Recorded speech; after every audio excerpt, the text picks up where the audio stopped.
Fala galera, belezinha? Sejam bem-vindos a essa aula, eu acho que é a 10ª aula se não me engano, do curso de Mecânica dos Fluidos 1. E na aula de hoje eu vou basicamente resolver um exercício vinculado a esse assunto, força sobre superfície submersa, mas antes de resolver esse exercício eu queria apresentar para vocês uma outra metodologia, uma outra abordagem, uma outra forma de você olhar para essa problemática que, na minha concepção, é muito mais intuitiva, muito mais lógica, muito mais simples e que não precisa decorar fórmula nenhuma para que você possa usá-la. O que é melhor ainda, porque eu deduzi todas as fórmulas, né, da força resultante, o ponto de aplicação dela. A gente viu que a força resultante, na verdade, ela é estimada com base na estimativa da pressão hidrostática no centro geométrico da figura submersa, e aí você multiplica isso pela área, eu provei isso, depois a gente vê que o ponto de aplicação dessa força está um pouquinho abaixo do centro geométrico da figura, pela questão da distribuição da pressão hidrostática em torno dessa superfície submersa. E aí a gente teve fórmulas assim muito sofisticadas que envolviam segundos, momentos de área para estimativa do ponto de aplicação e tal.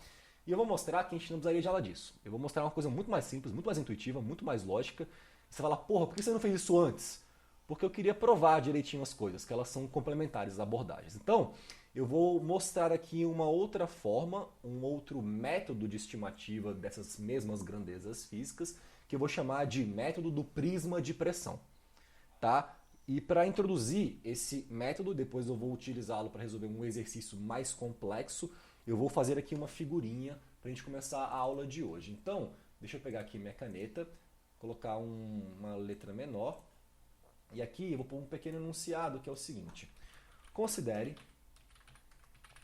uma placa retangular submersa de acordo com a figura abaixo. Então vamos desenhar aqui uma figurinha para a gente colocar essa placa que eu vou usar como uma referência, como um modelo para a gente poder introduzir essa ideia do prisma de pressão. Então vou colocar aqui minha canetinha e vamos desenhar.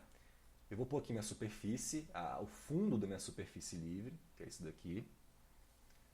Aí eu vou colocar aqui tipo de azul um pouquinho mais fino o topo da minha superfície livre. Então eu vou pôr aqui um triângulo invertido para indicar que essa linha azul ela indica uma superfície livre. Então ela separa o líquido que está dentro do ar, da pressão atmosférica que está fora. Deixa eu fechar aqui meu WhatsApp para ninguém não ficar me incomodando, porque senão é grupo de WhatsApp da família me dando bom dia, então aí atrapalha um pouco nesse momento a aula. E aí eu vou colocar aqui, galera, um pouquinho mais grosso, para indicar uma superfície submersa. Então isso aqui seria uma superfície submersa. Deixa eu colocar aqui menor esse indicativo. Então isso aqui seria a minha superfície submersa. Deixa eu pôr meu teclado aqui, porque sempre que eu fizer besteira, eu tenho que usar um Ctrl Z, não tem que usar uma inversão de tronco, né? Superfície submersa, dá para entender aqui. Beleza. Essa superfície, eu já quero colocar aqui algumas cotas, porque eu vou ter que utilizar isso daqui a pouquinho. Eu tenho uma distância aqui, H, que é a profundidade. Então, H. Beleza. Nesse sentido, eu tenho o meu eixo xi. Lembra que esse eixo xi ele é paralelo à superfície e ele começa lá na superfície livre, ou seja, paralelo à superfície submersa e ele começa na superfície livre. Então aqui que seria xi, perfeito. E vou desenhar o meu eixo y aqui em cima, só porque esses caras vão ser úteis na minha análise para apresentar esse método. Aí, o que eu vou fazer aqui para a gente poder investigar essa física? Eu vou desenhar de laranja, será que fica bom? A distribuição de pressão em torno da superfície submersa. Não, gente, aqui não fica bom, tem que usar uma régua. Muito bem. Então a gente vai começar lá de cima, pressão atmosférica. Ela atua dos dois lados, então eu vou começar com uma distribuição que é um triângulo em vez de ser um trapézio. E aqui eu vou desenhar algumas setinhas para indicar que eu tenho esse esforço normal compressivo, para a gente nunca se esquecer da natureza da distribuição de pressão, que atua sempre nesse sentido, normal compressivo. Opa, deixa eu colocar isso aqui melhor aqui, beleza. Então isso seria a distribuição de pressão, assim. Vamos pôr aqui, distribuição de pressão. Alguém está querendo entrar aqui na reunião, eu odeio essa palavra, na aula. Eu odeio essas palavras de empresa, reunião, tudo que lembra business me dá uma coceira, assim. Né? Esse vocabulário corporativo, assim, careta, velho, me deixa, eu não sei, tenso, velho. Isso aqui é uma aula, isso aqui não é uma reunião. Reunião é quando eu tô com os meus alunos lá, tipo, discutindo pesquisa, isso é reunião. Então aqui seria a distribuição de pressão dessa superfície. O que eu vou fazer? Eu vou pegar essa distribuição de pressão e eu vou dar um Ctrl C nela. Será que eu consigo fazer isso? Consigo, legal. Vou puxar para cá, fazer um outro desenho. Esse recurso do Ctrl C, Ctrl V, assim, nesse contexto, ele é bem legal, né, velho? Tipo, você consegue fazer desenhos, assim, até razoáveis, velho, e com muito pouco gasto de tempo e energia, assim. Então, até que é um recurso interessante. O que eu vou fazer? Eu vou pegar esse cara aqui e vou desenhar como se isso aqui fosse um prisma. Então, eu vou desenhar esse cara no contexto, tipo, 3D. Eba, vai ficar legal esse desenho, já tô sentindo firmeza, vai. Vou usar essa canetinha verde e vou ligar essas pontas aqui. Beleza? Então eu tenho esse prisma de pressão, para ficar mais legal ainda o desenho, eu vou pôr aqui mais uma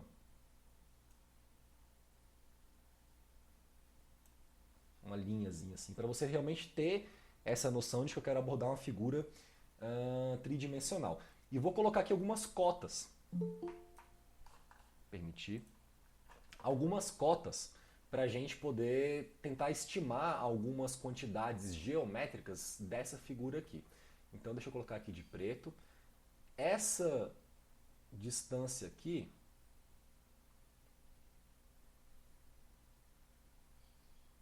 que é a base do prisma, ela vai ter uma dimensão. Deixa eu pôr aqui. Essa borracha aqui ela é complicada às vezes, ela fica muito grossa. Vou pôr mais fininha aqui para apagar esse migué. Ah, não consigo, foda-se, vai ser isso mesmo. Ou melhor, deixa eu fazer um negócio melhor aqui. Vou pegar a caneta preta, vou puxar aqui essa setinha.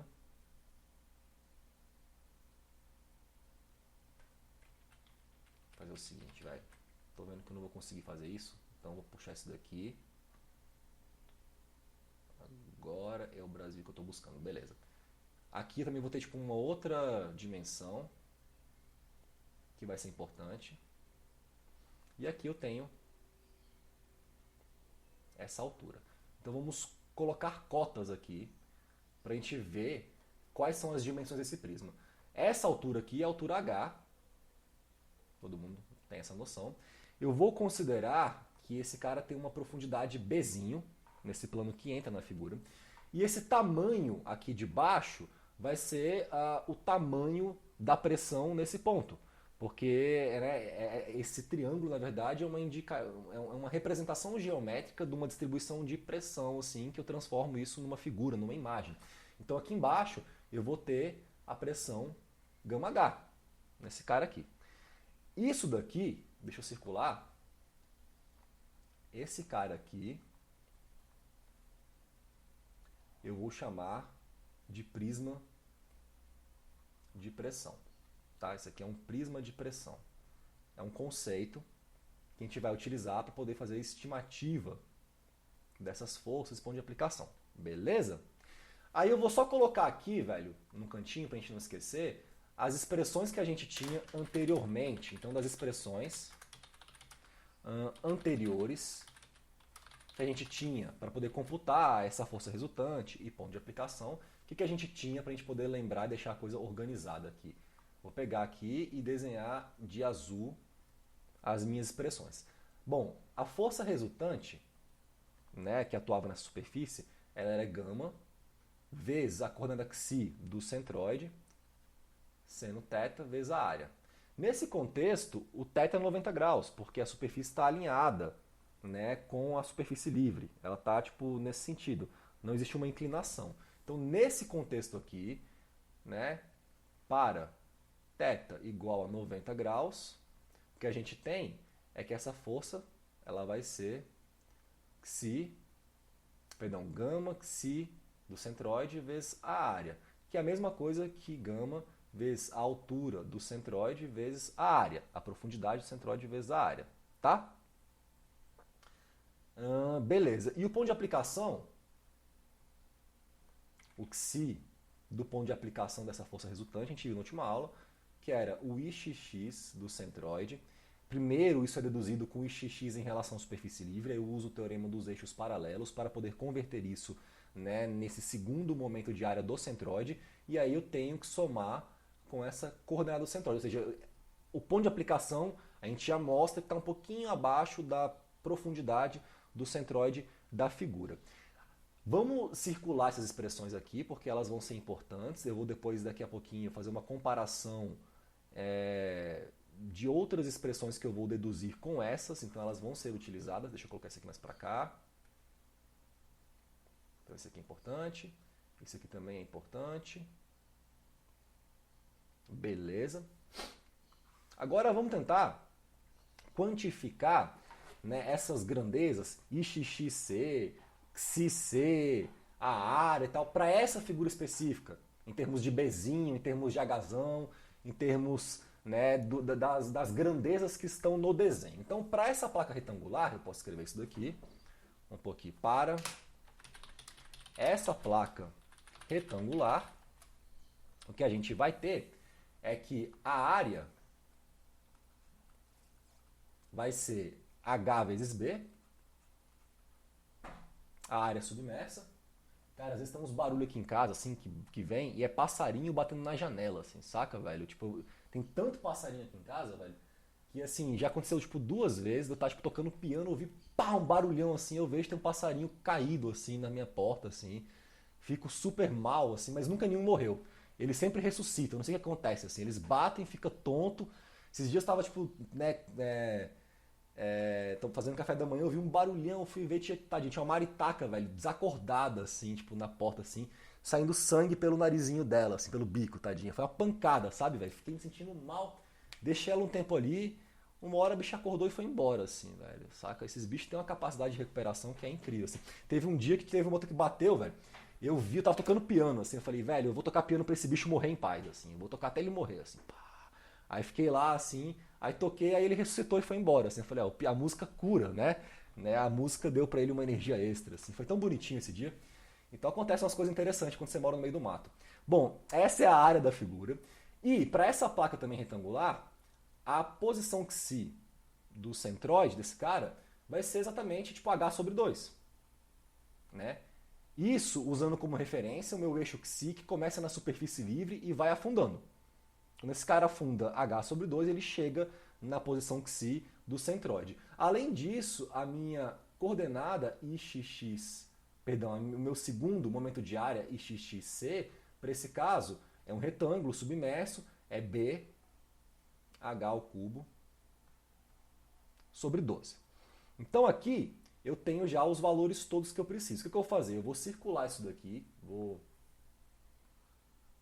fazer um box, e vou usar essas expressões, né, nas fórmulas que eu tenho. Então, só para a coisa ficar um pouco mais organizada, porque para a gente ter que ter pelo menos uma numeração, eu vou chamar esse conjunto de equações de 1 e vou chamar esse conjunto aqui de 2. O que eu vou fazer? Eu vou tacar 2 em 1 para ver como é que eu teria uma fórmula fechada para essa força resultante, para esse ponto de aplicação em termos de Hzão, de Bzinho, né, que são as minhas variáveis. Então, se eu taco 2 em 1, eu queria fazer de um jeito que eu conseguisse, sei lá, usar tudo isso aqui sem deixar de ver a figura. Vamos pôr aqui minha cabeça. Professor, só uma pergunta. Onde é que está o ângulo teto aqui desse prisma? Onde está o quê? Esse ângulo teta ali da força resultante, ele está onde aqui no prisma? O teta aqui ele é 90 graus, assim, porque ele estaria aqui, ó. Ele é o ângulo da superfície livre com relação à profundidade, assim, lembra? Se você pegasse na última aula, você vai ver que ele só faz sentido para superfícies que estão inclinadas. Para esse cara ele está reto, assim, então ele não aparece. O ângulo teta não tem nada a ver com o prisma de pressão. O ângulo θ tem a ver com a orientação da superfície submersa em relação ao piso, à profundidade, à base ali. Tá? Seria aquela inclinaçãozinha do psi. Isso. Isso. Aqui o psi está 90 graus, né?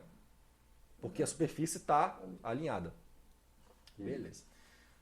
E a sua pergunta é interessante porque ela mostra que às vezes a gente confunde um pouco a questão da geometria da figura específica com a geometria desse conceito hipotético que é o prisma de pressão, que não existe, né? Que é um recurso simbólico, geométrico, para você poder modelar essas forças. Bom, então agora eu vou tacar 2 em 1 para ver como é que eu teria as expressões para essa superfície específica. Cara, eu não sei fazer com a minha cabeça, é estranho, ela fica no meio, tá bom. Então tacando 2 em 1, eu vou ter algumas expressões aqui. Vamos lá. A minha força resultante, ela vai ser gama. A coordenada HC do centroide, né, nesse caso vai ser a profundidade dele, assim, vai ser H sobre 2. E a área, eu já vi que é H vezes B. Então daqui eu tiro uma força resultante que vale gama H ao quadrado B sobre 2. Beleza? Então isso aqui vamos circular. E o ponto de aplicação, se P, esse cara vai ser IXXC, que é B, H ao cubo sobre 12, que multiplica 1 sobre Xi do centroide, H sobre 2, que multiplica embaixo a área, HB, mais a coordenada Xi do centroide, H sobre 2. Beleza? Todo mundo vê? Esse B corta com esse B, esse H corta com esse H ao cubo, esse 2 corta com esse cara vira 6, e aí esse cara aqui, o Xi P, ele vai ser H sobre 6 mais H sobre 2, que vai ser igual, aqui eu posso tirar um mínimo, um múltiplo comum, H mais 6 dividido por 2 dá 3, 3H. Isso aqui vai dar 4H sobre 6. E aí eu vou já organizar esse cara aqui, então vai ser 2H sobre 3. Beleza? Então, eu estou a 2/3 da minha altura, partindo da superfície livre, do meu ponto de aplicação da força resultante. Todo mundo vê isso? Sim? Balance cabeça. Ou seja, eu estou a 1/3 da base. Beleza? Ótimo. Então eu vou até colocar essa informação aqui, porque isso aqui é importante. Professor, Diga. então esse XP ele vai estar sempre no varicentro desse triângulo? O que se chama de baricentro? Eu não lembro o que é isso. É tipo o centro desse triângulo, assim. Ele tá Centro geométrico. É, Exatamente. Sempre no centro geométrico, do prisma. Do prisma. Não da placa, não da figura. Tá? Essa é a informação importante. Então eu vou colocar essa informação aqui. Então vamos assim, partindo da superfície livre. Aqui a gente pode pôr assim, ou seja, o ponto de aplicação encontra-se a 1/3 da base do prisma de pressão. Perfeito? Então eu posso pôr assim, centroide. Não da figura, do prisma. Centroide do prisma. Caramba, deixa eu ver o que eu estou falando aqui. Do prisma não, do prisma. Perfeito. Essa é uma informação importantíssima, importantíssima. Cara, tá muito feia essa setinha aqui, depois eu escrevo ela de novo. Deixa eu pôr isso daqui aqui.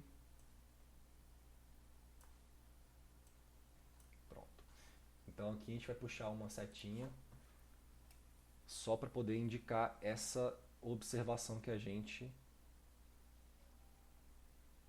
captou aqui. Repara o seguinte. Note que se eu for estimar o volume do prisma de pressão, eu vou chamar de VP. Vamos olhar esse prisma aqui com atenção. Olha esse prisma de pressão, essa figura que eu desenhei. Qual que é o volume dessa figura? O volume desse prisma? CH vezes gama H sobre 2 vezes B. Perfeito. Então vai ser gama H, que é a base, vezes a altura, dividido por 2, que é a área do triângulo, vezes a profundidade B. Então o volume do prisma de pressão vai ser gama H ao quadrado B sobre 2. Olha a expressão aqui da força resultante. É o próprio volume do prisma de pressão. Então, em vez de decorar a fórmula centroide, da profundidade, da figura e tal, calcula o volume do prisma. Isso vai dar a força resultante. E o ponto de aplicação, se você calcula, né, a coordenada, vamos chamar de coordenada Y, do centro geométrico do prisma, ora, se você tem um triângulo, o centroide vai estar sempre a 1/3 aqui, ó, da base, da altura, perdão, né? Partindo da base a 1/3. Se você pega aquela fórmula que a gente usou, IXXC, não sei o quê, a gente calculou aqui, ó, 2/3 a partir lá de cima, ou seja, 1/3 da base. Então, a coordenada xi, né, y do CG seria YCG igual a H sobre 3, que é a mesma coisa que um xi P igual a 2H sobre 3. Tá vendo que eu pus aqui Y e aqui eu pus xi? E tá vendo que na figura eu tenho um xi que parte de cima e tem um Y que parte de baixo. Então, Y igual a H sobre 3, eu estou no centro geométrico da coordenada Y do prisma de pressão. Isso é igual a xi equivalente a 2/3 de H, que é o que eu obtive quando apliquei a fórmula lá, que vinha do segundo momento de área, mas não sei o que, cheguei nesse mesmo lugar. Resumo da obra, então. Se você tiver um problema de estática dos fluidos, de força sobre superfície submersa, não importa quão complexo seja, você vai conseguir calcular tudo o que você precisa, desde que essa superfície seja plana, ela não pode ser curva. Se for curva é uma outra teoria que a gente vai ver semana que vem, mas se for superfície plana, submersa, pode ter a forma que for. Basta que você desenhe esses prismas de pressão, calcule seus volumes para estimar as forças resultantes, e os centros geométricos do prisma vão ser os pontos de aplicação da força resultante. Isso a gente chama de método do prisma de pressão. Eu acho isso muito mais intuitivo e é o que eu uso, se eu precisar usar isso, porque eu não tenho que decorar fórmula nenhuma. Assim, é intuitivo, você desenha a coisa e é geometria, e ninguém esquece área de triângulo. Mas todo mundo esquece segundo momento de área. Entende? Como a coisa fica muito mais intuitiva. Vocês, como engenheiro, vão esquecer isso aqui. Assim, eu garanto que vocês vão esquecer. Essas fórmulas, gama, H, A, seno, teta, vão esquecer.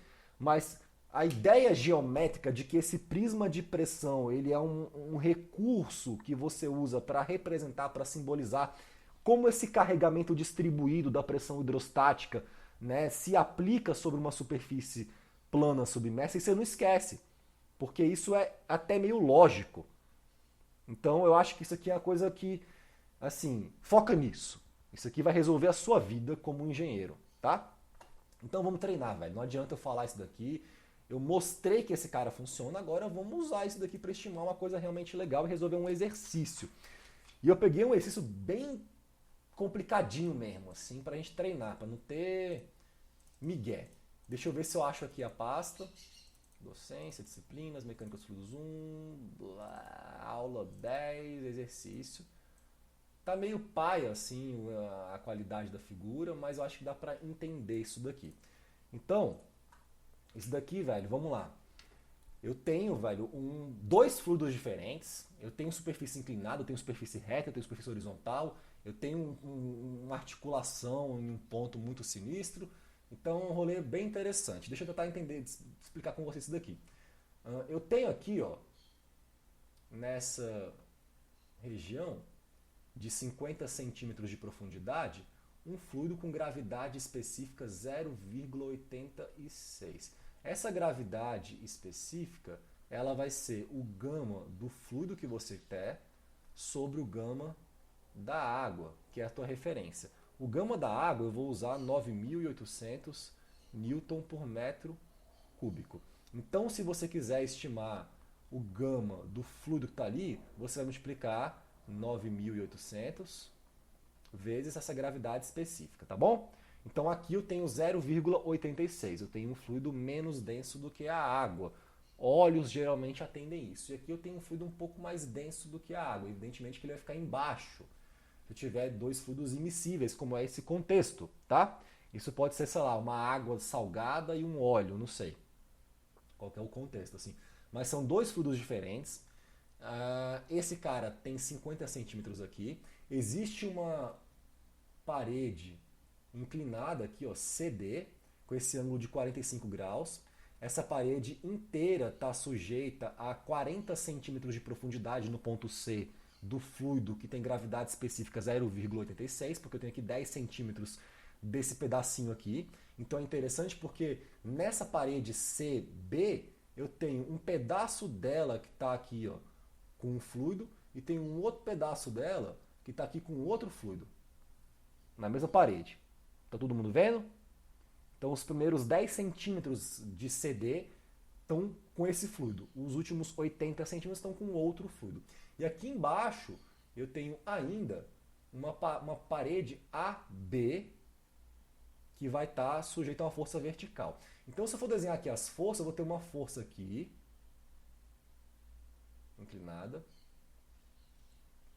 Eu vou ter uma força em algum momento aqui, que depende desses dois fluidos. E eu vou ter uma outra força aqui também, vinculada a esse peso. Tem uma outra força F aqui também. Eu tenho várias forças se balanceando, e esse cara ele está livre para girar em torno desse ponto C aqui, que é um eixo de rotação. Beleza? E aí eu quero que você estime a força F para manter esse cara em equilíbrio estático. Todo mundo entendeu o problema? Assim, a ideia? Então essa é a ideia. Essa comporta, né, A, B, C, que seria ABCD na verdade, enfim. Vamos pôr D aqui. Ela tem uma largura de 2 metros. Seria essa largura que entra no plano do nosso quadro. Então vamos resolver isso daí. Vocês vão ver a trabalheira que vai dar. Vai dar uma trabalheira legal. A gente vai ficar 1 hora resolvendo isso aqui. Então vamos nessa, porque antes tarde do que nunca. Tem alguém entrando aqui na sala agora, seja bem-vindo. Deixa eu começar então a esboçar a minha solução. Vai ser uma solução na qual eu vou desenhar muitas coisas. Então tem muito desenho, tá? Solução. A primeira coisa que eu vou desenhar vai ser essa parte CB. A parte CB ela é meio complicada, assim, que é onde tem dois fluidos diferentes. Então ali que está a maior dificuldade da figura, então é por ela que eu vou começar. Deixa eu fazer um desenho aqui então, para representar essa parte aqui.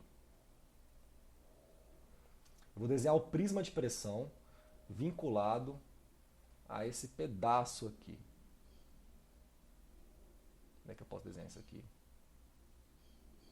Alguma coisa assim. Repare que eu desenho tipo 2 trapézios diferentes, porque esse primeiro trapézio aqui estaria vinculado a essa parte dos 10 centímetros aqui, ó, da figura. e esse segundo trapézio a essa parte aqui de baixo. E aí eu vou colocar os tamanhos das distribuições de pressão. Esse cara aqui em cima, qual que vai ser a pressão, pessoal, nesse ponto inicial? Deixa eu fazer uma coisinha aqui para ficar melhor. Aqui seria o ponto C, só para a gente indicar onde a gente está, e aqui seria o ponto B. Qual seria a pressão aqui em cima?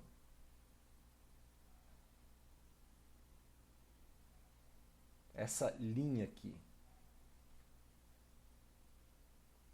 Eu não sei se só pra mim, mas eu não vejo esse cursor. Não vê o quê? O cursorzinho. Aí eu não sei Que qual assim. que é essa que você tá pedindo. Perfeito. Em C, na profundidade C, qual que seria a pressão ali? Professor, esse trapézio aqui eu não consegui visualizar. Por que vai ter esse formato de trapézio? Porque você repara que C já está submerso. Não está na superfície livre. Não é pressão atmosférica, já começa com a pressão. A lei fundamental da hidrostática, ela estabelece que a pressão tem que aumentar com a profundidade. Então vai aumentando. Ok. Só que, assim, são fluidos diferentes. Então as inclinações de reta são diferentes. E é contínuo, ele continua aumentando. Então é por isso. Então eu tenho que estimar, curte só. Ai, caralho, tomei um choque aqui, velho. Esse meu microfone é massa que ele me dá choque, assim. Minha casa dá alto choque em mim. Deixa eu pôr isso aqui. Tenho até medo dessa porra aqui, velho. Mas é o seguinte, pô aqui. Que aí não pega na minha pele. Bom, eu vou definir um outro ponto, que é um ponto C', para poder ajudar vocês. Curte só. Então eu tenho aqui C e tenho C' aqui. Todo mundo vê C'? C tá aqui. C' tá a 10 centímetros. Então, eu tenho C', C' e B. Eu vou ter que estimar as pressões nesses três pontos. Me ajudem. Qual é a pressão em C?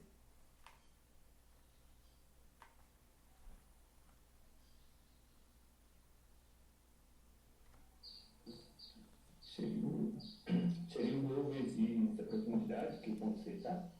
Eu quero saber qual que é a profundidade, quero saber uma expressão.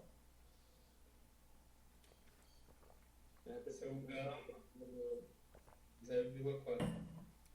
0,4 é a profundidade. E qual que é o valor de gama aqui? Qual que é o gama do fluido no ponto C? 9.800 vezes 0,86. Né?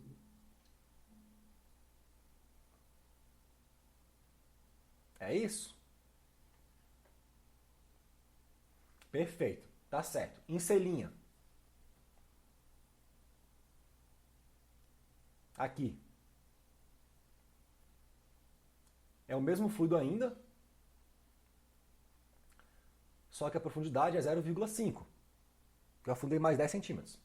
E aqui em B, qual que é essa pressão aqui?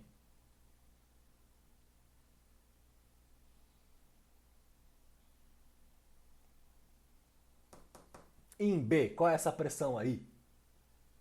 Tem que somar as duas pressões. Tem que somar, perfeito. Eu vou somar o quê? Eu vou pegar 9.800 vezes 0,86 vezes 0,5, que é a pressão em C', e vou somar contanto que ela varia de C' a B, que é 9.800 vezes 1,23 vezes 0,8. Todo mundo concorda? Todo mundo vê? Então, se eu faço isso, eu vou ter esse meu prisma muito louco assim, ó. Já uns valores numéricos e tal, porque isso aqui vai ser útil para mim.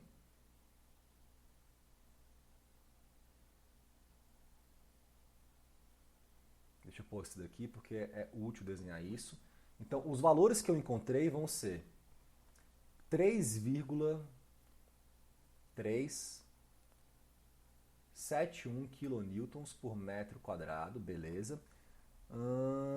Aqui eu achei 4,214 kN por metro quadrado. E aqui embaixo, 13,852 kN por metro quadrado, né? E essa distância aqui, só para a gente não esquecer, ela é 0,9 metros, a distância total. Beleza? Então, eu vou usar essas informações para estimar o volume desse prisma, para calcular a força resultante nessa parede CB. Beleza? Então vamos nessa. Deixa eu pegar isso daqui. Vamos pôr de azul o volume do prisma. Volume do prisma vai ser dado, então, por uma questão geométrica, que vai ser a força resultante, no final das contas. E essa força resultante vai ser, então... Já vou pôr aqui as expressões direto, tá bom? Eu vou ter a largura vezes... Cara, acho que não vai caber aqui. Então foi o seguinte. Eu não quero também ficar na agonia. Esse cara vem pra cá, volume do prisma. Pronto. 2 vezes. Aí vamos colocar aqui um grande colchetes. E aqui um parênteses. Então esse cara vai ser a área do trapézio 1 mais a área do trapézio 2. Vamos chamar de esse cara aqui de 1. Esse cara, vamos pôr 1 melhor, né? 1. E esse cara aqui de 2. Melhor, tá bom. Então a área do trapézio 1, pessoal, vamos lá, me ajude. Vai ser o quê, velho? Vai ser a base menor, né? 4,214. Mais a base maior, 13,852. Todo mundo está vendo aqui, nessa figura aqui, né? Base menor mais base maior vezes altura dividido por 2. E a altura do trapézio 1 vai ser 0,8. E o trapézio 2 vai ter uma base menor, que está aqui, ó, 3,371.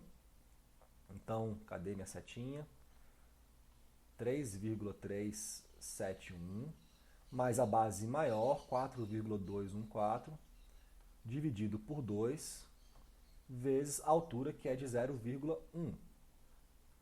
Se você faz essa conta, você vai calcular uma força resultante nesse trapézio, que vai ser 15,211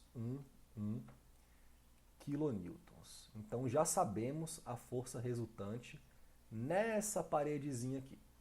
Alguma dúvida? Agora, vem a parte que é um pouco mais complicada. O ponto de aplicação é o centroide dessa figura muito louca aí, né? E aí, o que eu vou fazer, velho? Tipo assim, eu não quero que vocês fiquem decorando as coisas, não. Eu não gosto de decorar nada, assim, porque tudo aquilo que a gente pode meio que deduzir, descobrir, só usando a razão, assim, em vez de ficar decorando e usando tabela, é útil.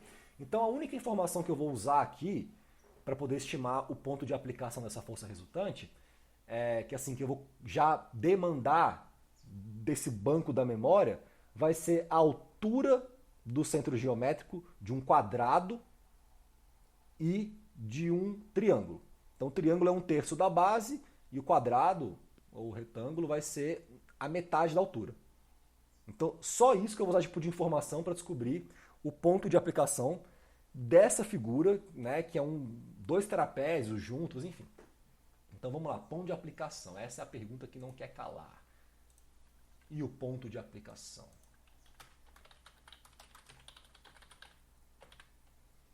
Aí eu vou fazer uma outra figurinha aqui para a gente poder discutir isso.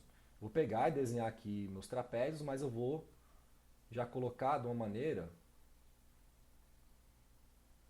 Eu não estou gostando dessa inclinação, deixa eu fazer o seguinte, velho. Não, se bem que é isso mesmo, porque essa figura aqui tá mais... Vai ser isso. É o que eu consigo desenhar, tá bom. Vamos pôr esse cara aqui embaixo. Cara, tá muito ruim essa figura, calma aí. Me dá um pouco de agonia fazer as coisas mal feitas, velho. E eu tô vendo que é dificílimo desenhar com essa canetinha aqui, velho. Ótimo, agora ficou melhor. Depois eu apago com borracha aqui, vai ser melhor fazer isso. Pronto. Aí eu pego uma borrachinha aqui. E aí eu vou dividir essa figura então em duas. E vou chamar aqui isso aqui de trapézio 1. Oh, minha reguinha. Obrigado. Trapézio 1 e trapézio 2. Se eu pego um desses trapézios quaisquer, velho, né? Vou pegar e desenhar qualquer trapézio aqui, tanto faz ser 1 ou 2. Um trapézio, na verdade, é isso daqui, ó. É uma junção de um triângulo com um quadrado. Então eu posso dividir esse cara aqui em duas figuras. Um triângulozinho aqui e um quadrado aqui. Se eu chamo esse cara aqui de Bzinho, e essa base de Bzão, isso aqui de H, base menor mais base maior, eu poderia quebrar essa figura, então, num triângulo mais um quadrado. E as dimensões desses caras, isso aqui seria Bzão menos Bzinho, isso aqui seria H, isso aqui seria Bzinho, isso aqui seria H. Beleza? Todo mundo percebe isso, né? Se eu quiser estimar a coordenada y do centro geométrico do trapézio, eu tenho uma forma de fazer isso muito interessante. Eu posso fazer tipo uma média. 1 sobre a área do trapézio, que multiplica. Cara, tá ficando muito pequeno aqui, eu não gosto disso não. Deixa eu fazer o seguinte.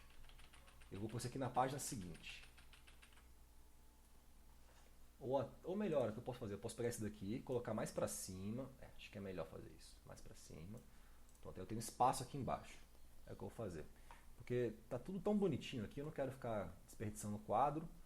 Eu acho que eu consigo fazer isso. Então aqui eu vou puxar uma setinha e falar o seguinte. Se eu quiser estimar a posição y do centroide do trapézio, eu vou fazer uma média ponderada 1 sobre a área do trapézio, que multiplica h sobre 3. Esse h sobre 3 é a altura do centroide do triângulo, que multiplica a área do triângulo, que é base vezes altura sobre 2. Isso mais h. H sobre 2, que é a coordenada y do centroide do quadrado, que multiplica a área do quadrado. Então, eu vou pegar as coordenadas dos centroides das figuras individuais que compõem essa figura maior, vou multiplicar pelas áreas e vou dividir pela área total, fazer uma média. E com isso eu calculo a coordenada y do centro geométrico da figura combinada, no caso um trapézio. Tá? E você pode fazer isso sempre que você quiser, para figuras que são combinadas. Como um trapézio é a soma de um triângulo com um quadrado, isso é válido. Todo mundo percebe, todo mundo aceita, entende, faz sentido. Maravilha. Se você faz isso, vamos colocar aqui esses valores todos e tal. Ou melhor, eu vou até desenvolver uma expressão mais compacta para a gente estimar isso daqui. Então, o y do centroide do trapézio, esse cara vai ser essa área do trapézio, então é base menor mais base maior vezes altura dividido por 2. Isso aqui é a área do trapézio. Aqui dentro eu vou ter base menor menos base maior menos base menor sobre 6, que multiplica h ao quadrado, para o primeiro lado. E aqui eu vou ter bh ao quadrado sobre 2. Então isso seria uma expressão para estimar a coordenada y do centro geométrico de um trapézio. Deixa eu ver se vai fazer algum tipo de simplificação aqui. Eu acho que isso aqui é suficiente. Tá, então, para o trapézio 1, vamos pegar aqui os valores. Para o trapézio 1, eu vou ter alguns valores. E para o trapézio 2, eu vou ter aqui outros valores. Para o trapézio 1, que é esse pequenininho, né, o Bzão vai ser 4,214, já estimei isso aqui já. O Bzinho vai ser 3,2 371, também já estimei, é aquela distribuição de pressão hidrostática lá em cima. E o H é 0,1. Para o trapézio 2, o Bzão é a pressão lá embaixo, que é 13,852. O Bzinho é o Bzão do outro, que é 4,214. E o H é 0,8. Perfeito. Se você substitui valores, aqui você vai achar um Y do centroide do trapézio 1, que vale 0,0481 metros, e o centroide do trapézio 2, porque olha que interessante, eu fiz essa análise de triângulo mais quadrado para cada um dos trapézios, agora depois eu tenho que fazer a mesma coisa para os dois trapézios também, porque é uma figura combinada de dois trapézios, então é a combinação da combinação, e é importante que fique claro isso. Eu vou quebrando a figura em termos das coisas mais simples. Então, para o trapézio 1 eu achei essa posição, para o trapézio 2 eu achei 0,3289 metros. Isso de baixo para cima. Isso é o Y de cada uma dessas figuras. Tá? Vou até desenhar isso aqui para não gerar confusão, porque isso aqui gera muita confusão. Porque em relação a qual eixo? Então vamos colocar isso daqui aqui, ó, essa figura. E aí, o que eu vou falar é o seguinte, que... não vai. Azul mesmo. Vem aqui. Então, esse ponto aqui e esse ponto aqui, que são os centroides desses trapézios, eles vão ter essas distâncias em relação ao fundo da base do trapézio. Então, isso daqui que vai ser o 0,04, perdão. Então, isso daqui vai ser 0,0481 metros. E esse cara vai ser 0,3289 metros. Calculei as coordenadas dos centros geométricos de cada um trapézio em relação à base de cada um. Tá? É sempre importante ter noção com relação ao que é o negócio. Perfeito. Agora, vamos estimar, então, o YC da figura total. O que é essa figura? Quando eu chamo de FIG, é isso daqui. Ó. FIG é tudo isso. É o trapézio 1 mais trapézio 2. Então, o FIG é isso daqui. FIG. Que é trapézio 1 mais trapézio 2. Isso é a figura. Vou fazer aqui a mesma coisa. Isso aqui vai ser 1 sobre a área da figura, que multiplica a área do trapézio 1, que multiplica... Aí olha que interessante. Eu vou colocar aqui a coordenada do ponto do centroide do trapézio 1 em termos da distância da base da figura total. E não em relação a uma coisa que está no eixo que começa no meio da figura, que não faz sentido nenhum.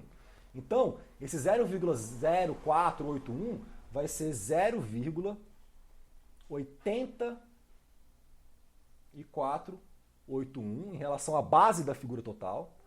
E aqui eu vou pôr mais a área do trapézio 2, que multiplica 0,3289. E claro, faz muito mais sentido, né? Veja que eu tenho muito mais área do trapézio 2 do que a área do trapézio 1. Ele é muito maior. Então, ele tem que ter um peso muito maior em puxar o centroide mais para próximo do seu centroide do que o trapézio lá de cima.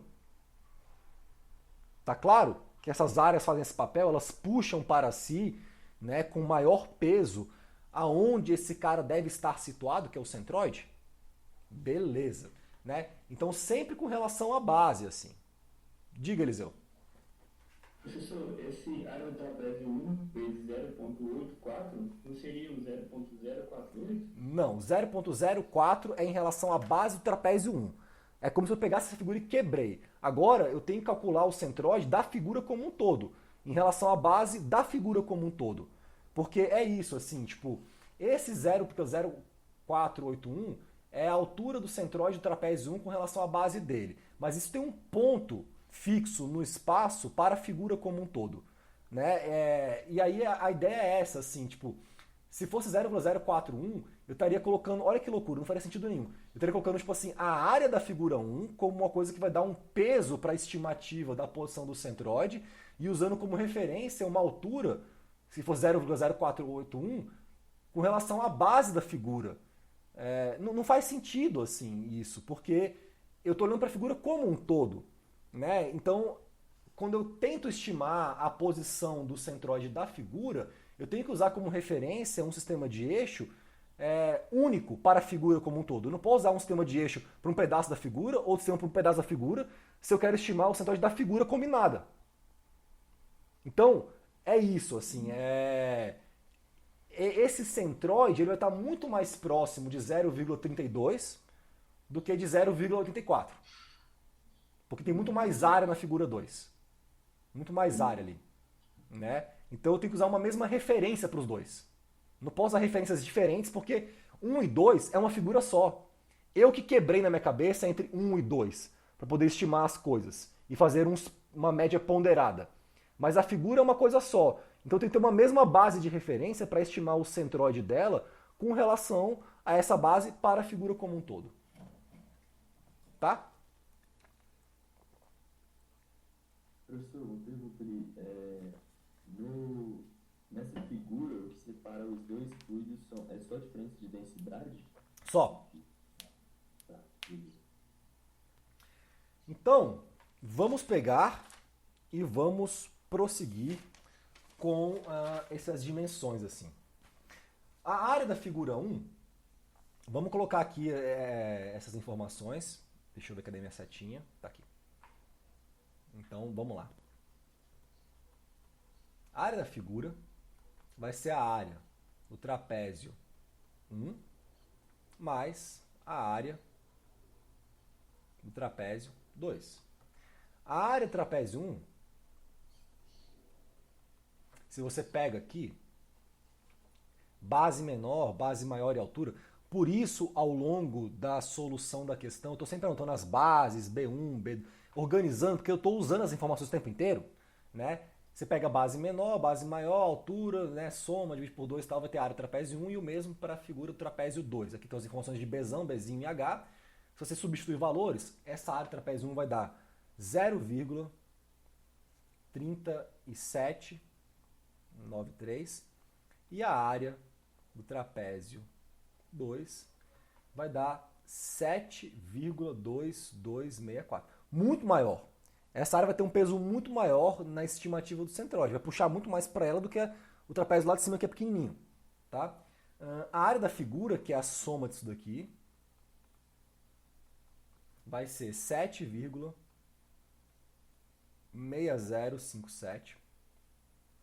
E aí, com essas informações, você vai estimar que o YC da figura combinada desses dois trapézios vai ser, já vou pôr aqui os valores diretos, 0,3548 metros. Tá? 0,35, tá muito feio esse 5, vamos apagar ele. 0,3548 metros. Repare que está muito mais próximo de 0,32 do que lá de cima, 0,84. Tem muito mais área aqui embaixo.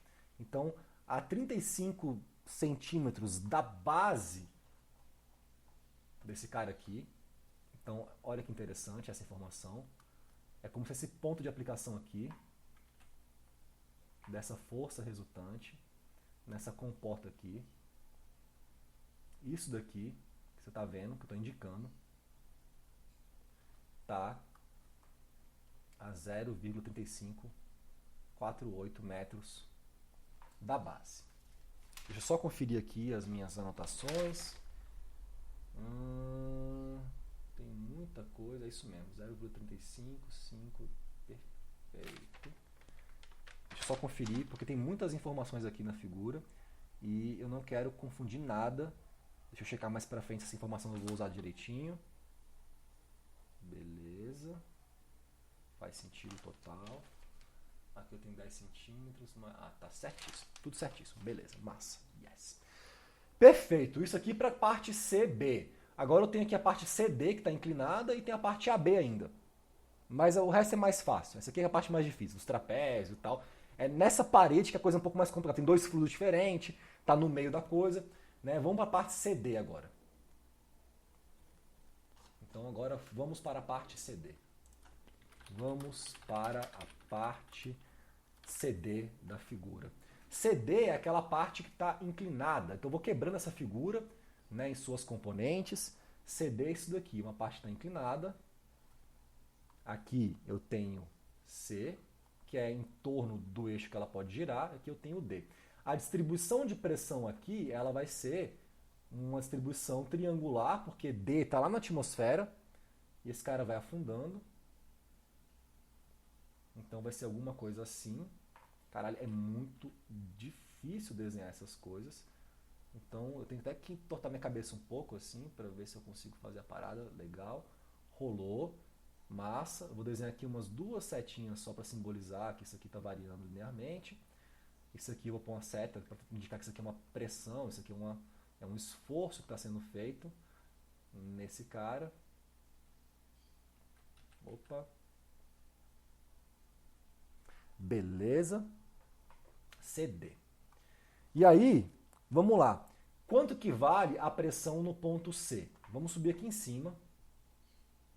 No ponto C aqui, pessoal. Quanto que vale esse cara?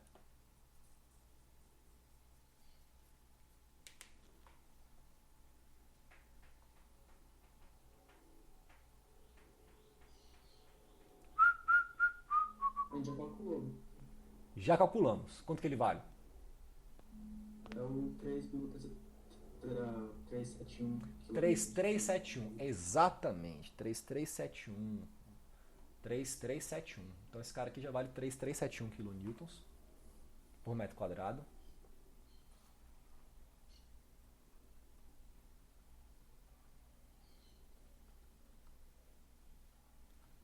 E aí, deixa eu fazer o seguinte, para não ficar um negócio muito feio, vou pôr o C um pouquinho mais para baixo aqui. Vou puxar aqui de verde para a gente pôr uma cota. Ô meu filho, era para ser verde e não cinza, era para ser reto e não torto. Então aqui eu tenho também uma distância que vai ser importante para estimar o volume desse prisma aqui. E essa distância, se você faz a trigonometria direitinho, você vai estimar que esse cara vale 0,4 sobre o cosseno de 45 graus. Que é isso, veja. Você desenha aqui um triângulo.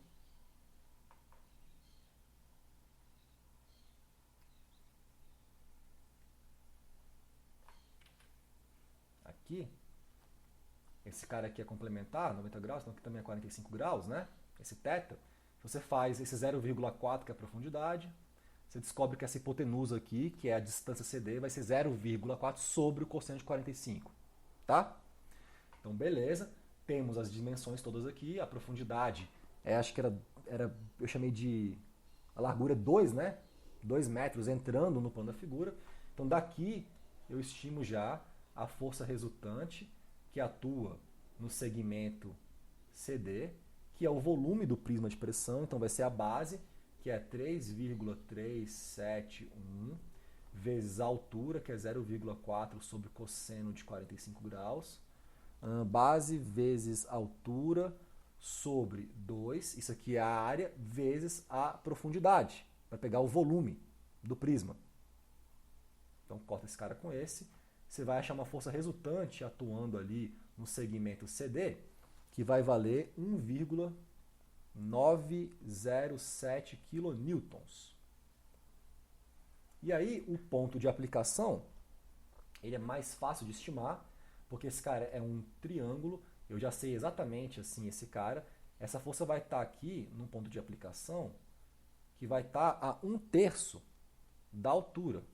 Então, essa distânciazinha aqui que você vai precisar usar para estimar o ponto de aplicação, já alinhada, com a figura, esse cara vai ter que ser 1/3 desse 0,4 sobre cosseno de 45 graus. Isso vai dar 0,188 metros. Beleza? E aí, velho, a coisa fica razoavelmente fácil agora de você estimar. Porque agora eu posso fazer já tipo o diagrama de corpo livre da figura. Repare que tem essa força aqui também, ó, que eu não vou nem calcular ela porque ela é muito fácil assim. Em casa você confere ela. Mas essa força aqui, ó, que atua para baixo, é só pegar a pressão nesse ponto e multiplicar pela área que eu tenho. A pressão nesse ponto eu já estimei. É esse cara aqui, ó, 13,852 tal. Se você multiplica isso pela área, você vai ter tipo ali a força já. Né? Então aqui você vai pegar esses 40 centímetros, que é uma informação importante, 0,4, vezes 2 metros de profundidade, vezes esses 13 kN, isso vai dar a força lá em kilonewton, que está bem no meio do segmento AB. Então agora eu posso desenhar o diagrama de corpo livre da figura e fazer um balanço de momentos em relação ao eixo de rotação, para estimar a força F. E é o que faremos. Então, diagrama de corpo livre. Vai ficar legal esse problema. Então, diagrama de corpo livre da comporta. Finalmente, façamos o diagrama de corpo livre da comporta ABCD.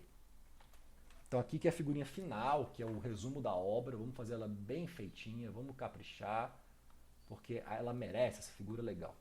Então eu vou colocar aqui tudo que eu tenho que colocar. Aqui a parte... Deixa eu colocar mais para baixo isso aqui.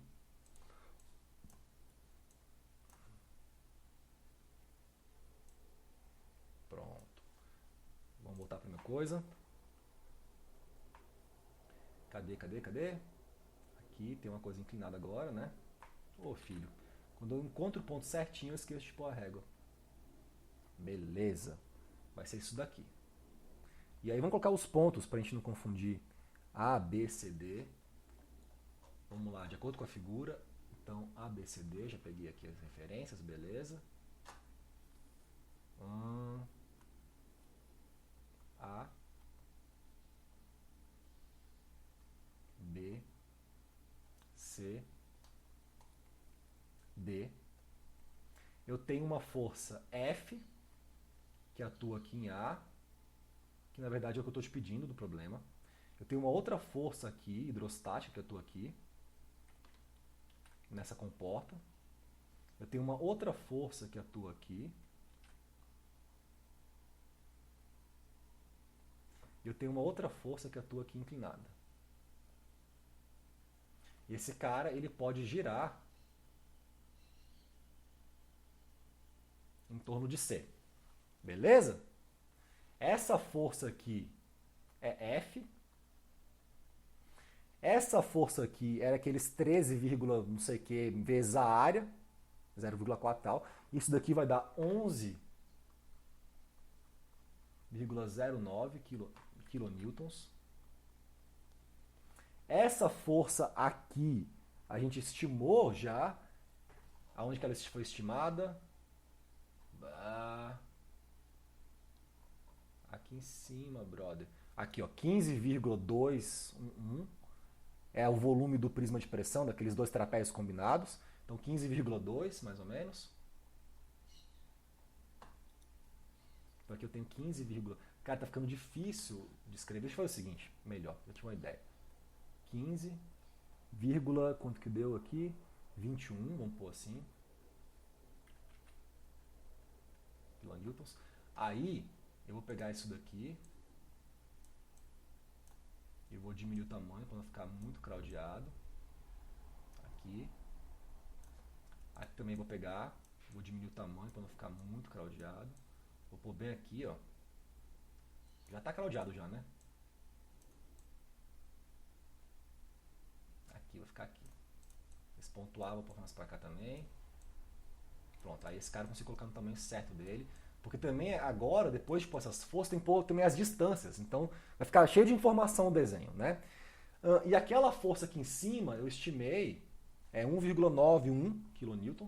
Então a gente pode pôr aqui 1,91 kN.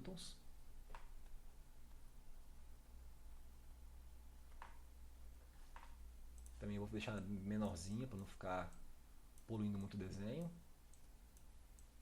Então esse cara vale isso daqui. E agora vamos colocar umas cotas, vamos pôr em vermelho, pequenininho, desses pontos todos de aplicação, dessas distâncias todas, porque isso vão gerar momentos resultantes em relação a esse eixo de rotação. Então aqui, já estou vendo, não, aqui eu acho que consigo fazer. Vamos pôr aqui a parada. Então essa distânciazinha aqui,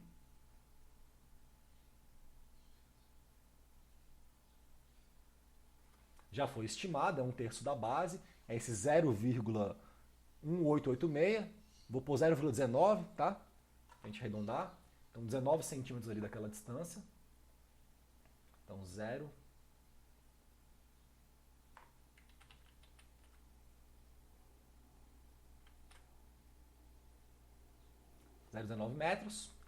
Esses 15,21, aqui é interessante porque esse é o ponto que mais você pode confundir. Qual que é a distância desse cara em relação a esse cara aqui? Vamos voltar para cima, vamos ver o que a gente calculou em termos de ponto de aplicação da força. Então vamos lá, 15,21 YC da figura.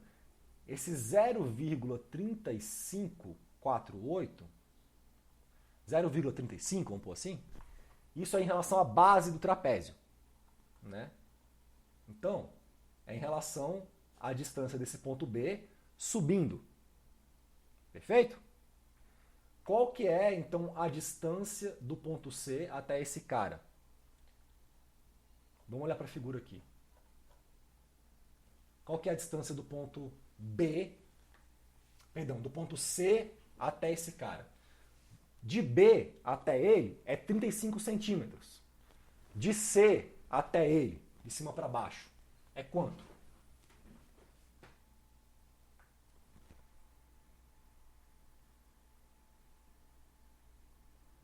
Seria 80 centímetros menos o que achou aí?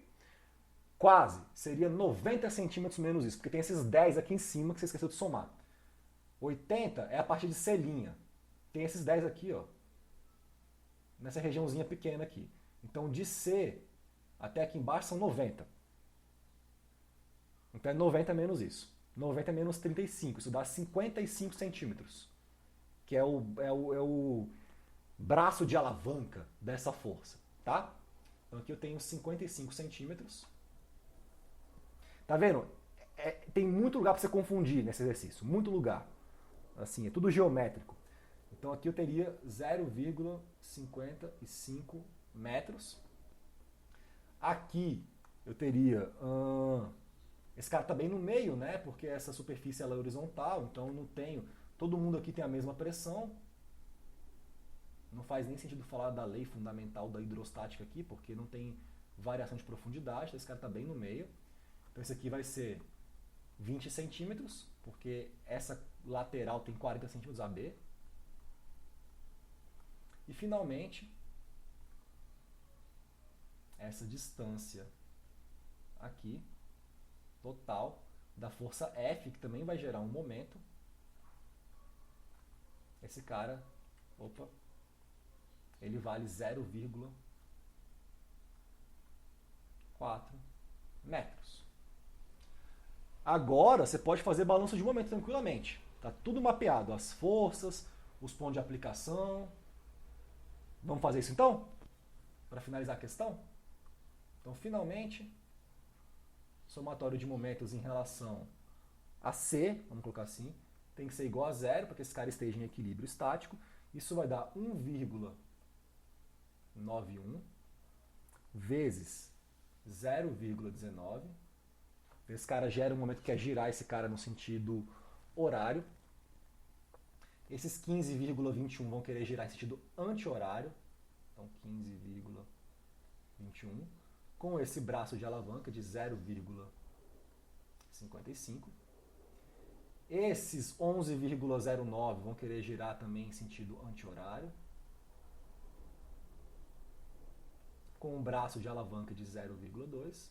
E a força F vai querer girar em sentido horário, com um braço de alavanca de 0,4. Para esse cara estar em equilíbrio estático, isso tem que ser igual a zero. E daqui você calcula a força F, que mantém esse cara em equilíbrio, e esse cara vale 25,55 kilonewtons. E a questão está resolvida. Yes! Dúvidas, galera? Entenderam a solução? Professor, o senhor falou que onde não faz sentido falar sobre o lei fundamental da hidrostática é ali onde é horizontal, né? O eixo entre A e B, né? Uhum. Que a gente calculou. É isso? Uhum. Tá, e outra coisa também sobre a geometria ele da comporta, né? Não da comporta em si, mas ele. O chão ali mesmo, o solo ali onde eu tenho ali o desenho. Onde a força está aplicada ali no ponto A, ele é tipo um degrau que eu tenho ali ou é só uma linha para ter uma referência?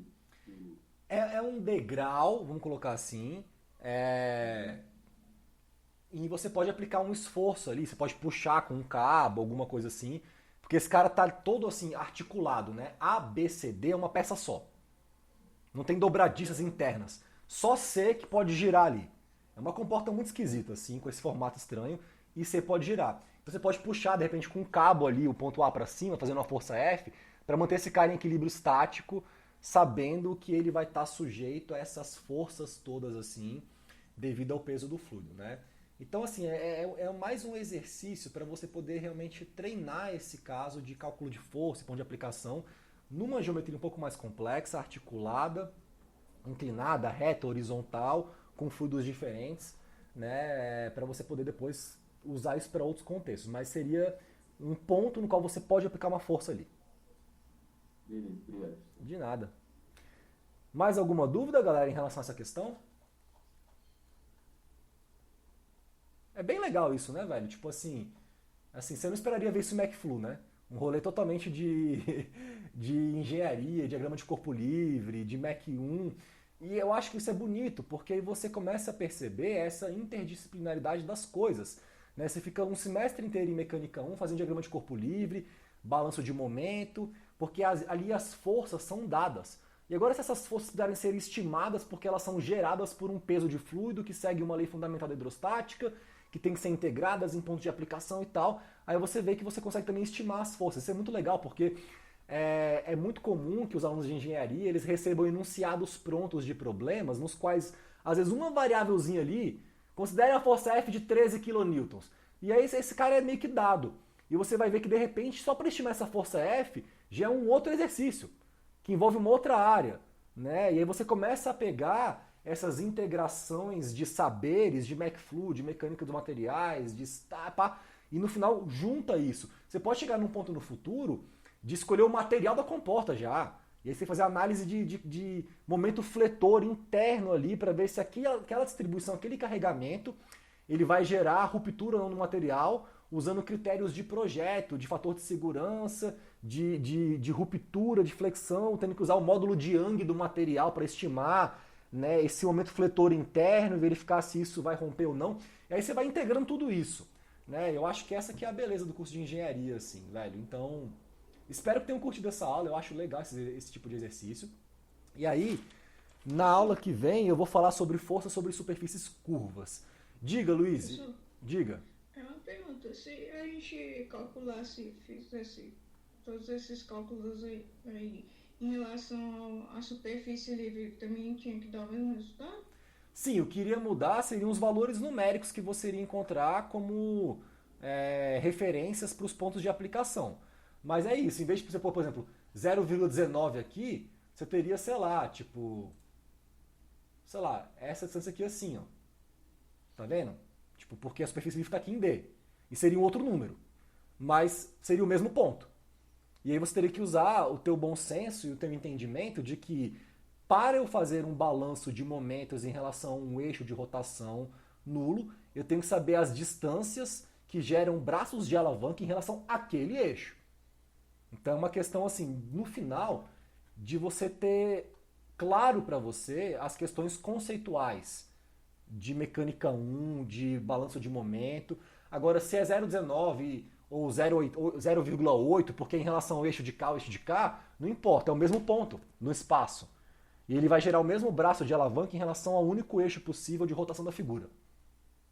Então, por isso que o importante é você desenhar todos os prismas de pressão e saber, assim, ter clareza que quando você estima esses pontos de aplicação usando o centroide do prisma, isso é em relação à base do prisma, que vai ser um outro número quando você coloca a relação com relação à superfície livre, mas não importa, você tem que saber onde ele está de verdade ali. O número que vai dar, ele vai ser diferente em relação ao eixo, à origem, mas tem que ser o mesmo ponto do espaço. Beleza? Entendi, obrigada. De nada.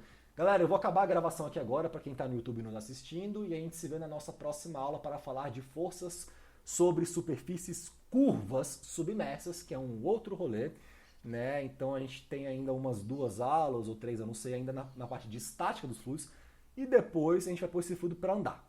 E aí vai ficar mais interessante, né? Então é isso, gratidão pela companhia, até a próxima aula.